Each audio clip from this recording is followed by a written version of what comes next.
Pemerintah Israel akan menginvestigasi penyebab gugurnya 3 anggota pasukan penjaga perdamaian di Lebanon yang berasal dari Tentara Nasional Indonesia. Sementara itu, pemerintah Prancis mendesak PBB untuk menggelar rapat darurat pasca gugurnya 3 orang anggota TNI di Lebanon.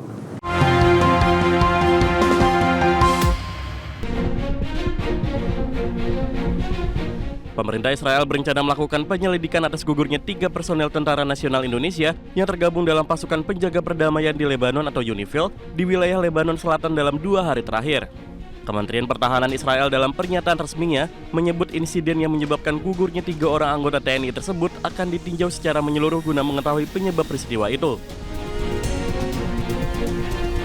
Israel mengklaim lokasi peristiwa yang menyebabkan gugurnya 3 orang anggota TNI berada di wilayah Lebanon Selatan yang notabene merupakan area pertempuran aktif antara pasukan Israel dan kelompok Hizbullah, sehingga diasumsikan bahwa insiden yang menyebabkan gugurnya 3 anggota TNI menjadi mutlak dipicu oleh tindakan Israel.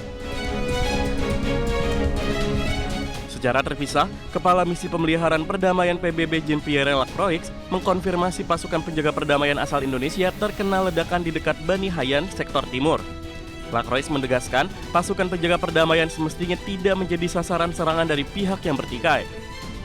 This morning, 2 Indonesian peacekeepers lost their lives in an explosion that hit a UNIFIL logistic convoy, destroying their vehicle near Bani Hayan in Sector East. 2 more peacekeepers were injured, 1 seriously. The origin of the explosion has not been determined. Yesterday, a peacekeeper of the Indonesian contingent was killed in an explosion inside the UNIFIL base in Et Taib, also in Sector East. Another peacekeeper was critically wounded and was evacuated to a hospital in Beirut. We strongly condemn these unacceptable incidents, and peacekeepers must never be a target.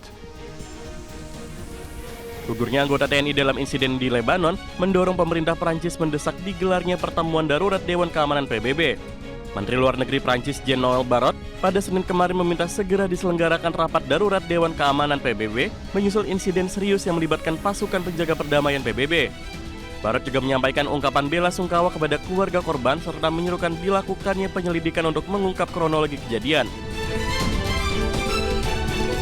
Berbagai sumber IDX Channel. Amerika Serikat kembali menegaskan tujuan operasi militer di Iran adalah untuk melumpuhkan persenjataan dan kemampuan militer Iran. Adapun Presiden Donald Trump tetap memperingatkan kemungkinan serangan lanjutan terhadap infrastruktur energi Iran jika tidak tercapai kesepakatan. Kantor Kepresidenan Amerika Serikat Gedung Putih kembali menegaskan penguasaan atas Selat Hormuz yang kini diblokade oleh Iran bukanlah target utama invasi Amerika Serikat ke Iran. Juru bicara Gedung Putih Caroline Leavitt menyebut prioritas utama Presiden Donald Trump dalam operasi militer di Iran adalah menghancurkan kemampuan militer Iran, termasuk angkatan laut, infrastruktur rudal, dan drone.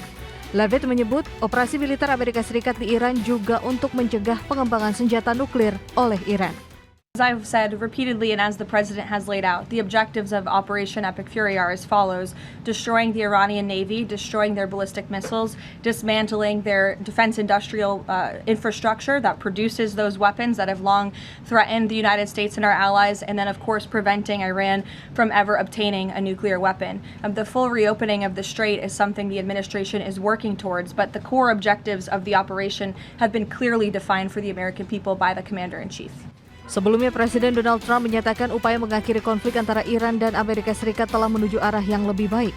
Namun Trump tetap memperingatkan kemungkinan serangan lanjutan terhadap infrastruktur energi Iran jika tidak tercapai kesepakatan. Ia menyebut target potensial Amerika Serikat mencakup pembangkit listrik, ladang minyak, hingga fasilitas strategis seperti Pulau Kark. Berbagai sumber IDX Channel. Pemirsa, Arab Saudi resmi mengaktifkan kapasitas penuh jalur pipa minyak Timur Barat guna mengamankan ekspor energi menuju wilayah Laut Merah. Langkah strategis ini diambil sebagai jalur alternatif utama setelah Iran melakukan blokade total terhadap Selat Hormuz yang melumpuhkan jalur perdagangan minyak dunia. Arab Saudi resmi mengaktifkan kapasitas penuh jalur pipa minyak Timur Barat guna mengamankan ekspor energi menuju wilayah Laut Merah. Jalur pipa Timur Barat milik Arab Saudi kini beroperasi dengan kapasitas penuh sebesar 7 juta barel per hari guna memitigasi dampak penutupan Selat Hormuz. Sekitar 5 juta barel minyak mentah kini diekspor melalui pelabuhan Yanbu di Laut Merah, sementara sisanya dialokasikan untuk kebutuhan kilang domestik. Meski telah dipersiapkan selama beberapa dekade, jalur sepanjang lebih dari 1.000 km ini dinilai belum mampu sepenuhnya menggantikan perat Selat Hormuz yang biasanya dilewati 20 juta barel minyak setiap harinya. Selain minyak mentah, negeri petrodolar tersebut juga terus memacu ekspor produk olahan minyak dengan volume mencapai 700.000 hingga 900.000 barel per hari. Upaya ini menjadi tumpuan utama Arab Saudi dalam menjaga stabilitas pendapatan negara di tengah eskalasi konflik regional yang kian memanas pada 2026 ini. Namun, ketergantungan pada jalur Laut Merah tetap menyimpan risiko keamanan tinggi menyusul pernyataan keterlibatan kelompok Houthi asal Yaman dalam perang. Adapun, keamanan di wilayah Laut Merah kini menjadi perhatian serius setelah kelompok Houthi yang berafiliasi dengan Iran mulai menyerang kapal-kapal komersial sebagai bentuk solidaritas terhadap pejuang Palestina. Aksi serangan ini kembali mengguncang perdagangan global dan meningkatkan risiko pengiriman energi melalui perairan tersebut.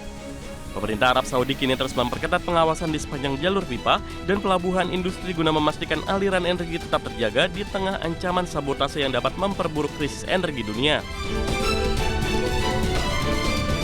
Sebagai sumber Ideas Channel. Pemerintah Korea Selatan bersiap memperluas kebijakan pembatasan penggunaan kendaraan ke masyarakat luas guna menekan konsumsi energi nasional. Ya, langkah ekstrim ini akan diambil jika harga minyak mentah global terus meroket akibat eskalasi konflik di Timur Tengah yang mengganggu jalur pasokan utama negeri ginseng tersebut. Pemerintah Korea Selatan bersiap memperluas kebijakan pembatasan pengguna kendaraan ke masyarakat luas guna menekan konsumsi energi nasional. Menteri Keuangan Ko Yoon Cheol menyatakan pemerintah akan memperlakukan pembatasan kendaraan skala nasional jika harga minyak mentah naik ke kisaran 120 hingga 130 dolar Amerika Serikat per barel. Saat ini harga minyak dunia masih tertahan di posisi 100 hingga 110 dolar. Korea Selatan sangat rentan terhadap fluktuasi harga karena mengimpor sekitar 70% kebutuhan minyak mentah dari Timur Tengah, sehingga stabilitas pasokan bahan bakar menjadi prioritas utama pemerintah pada 2026 ini. Jika kebijakan ini terwujud, maka ini akan menjadi pembatasan energi skala besar pertama bagi masyarakat Korea Selatan sejak Perang Teluk tahun 1991 silam. Saat ini, sistem rotasi 5 hari berdasarkan nomor plat kendaraan baru diberlakukan secara terbatas untuk sektor publik. Pemerintah juga mempertimbangkan opsi tambahan pemotongan pajak bahan bakar guna meringankan beban ekonomi masyarakat jika peringatan krisis energi harus dinaikkan ke tingkat tertinggi. Upaya penghematan energi ini turut mendapatkan dukungan dari perusahaan raksasa seperti Samsung Electronics dan SK Group yang mulai mendorong karyawan mereka mengurangi penggunaan kendaraan pribadi.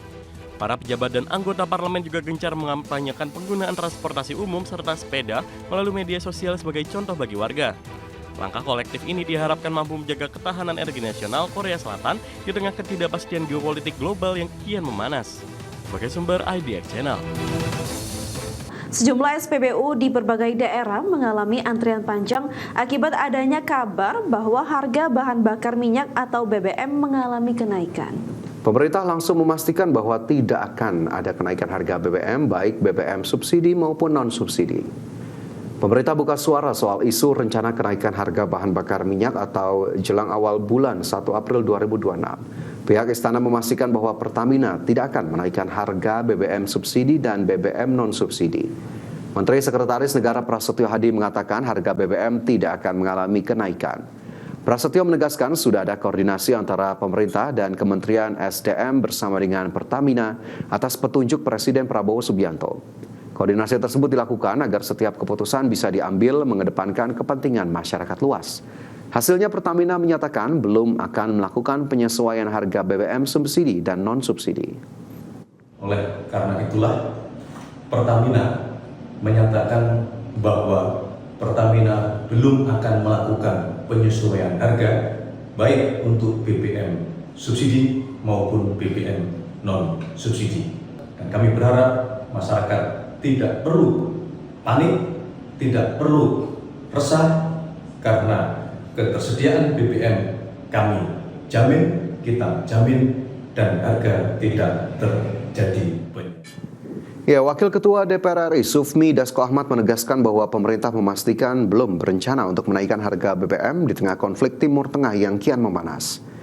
Dalam keterangannya, Sufmi Dasko menegaskan gejolak harga minyak dunia akibat perang Amerika-Israel dengan Iran di kawasan Timur Tengah hingga saat ini belum berdampak terhadap kenaikan harga BBM dalam negeri.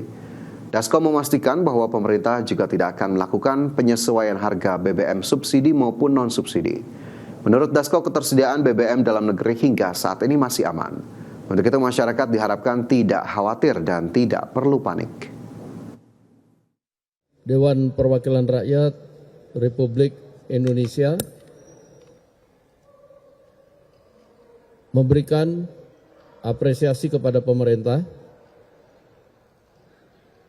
yang setelah melakukan komunikasi dengan berbagai pihak serta mendengarkan masukan dari berbagai pihak termasuk Dewan Perwakilan Rakyat Republik Indonesia, barusan tadi sudah diumumkan oleh Menteri Sekretaris Negara mewakili pihak pemerintah bahwa pihak pemerintah